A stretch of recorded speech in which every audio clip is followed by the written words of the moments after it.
அப்படியே யாக்கோபை சிநேகித்து ஏசாவை வெறுத்தேன் என்று எழுதியிருக்கிறது. ஏன் தேவன் பட்சபாதம் உள்ளவரா? ஏன் ஏசாவை வெறுக்க வேண்டும், யாக்கோபை சிநேகிக்க வேண்டும், விரும்ப வேண்டும்? ஆபிரகாமுக்கு ஒரு வாக்குத்தத்தம் உண்டு. என்ன அந்த வாக்குத்தத்தம்? இஸ்மவேலிடத்தில் அல்ல, ஈசாக்கினிடத்தில் உன்னுடைய வம்சம் வளரும்.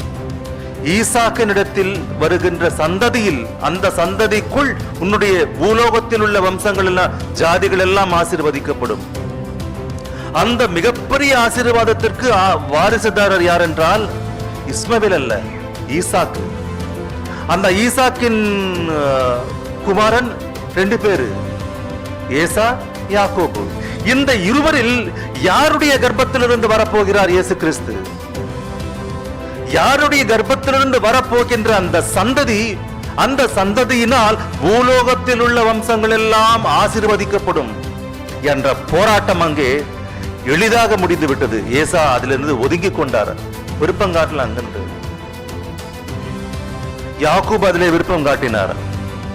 அதற்காக தேவனுடைய காரியங்களிலே விருப்பம் காட்டியதினால் அவரை நேசித்தார். யாக்கோபை நேசித்து ஏசாவை வெறுத்தார். இவ்வளவு விஷயம்.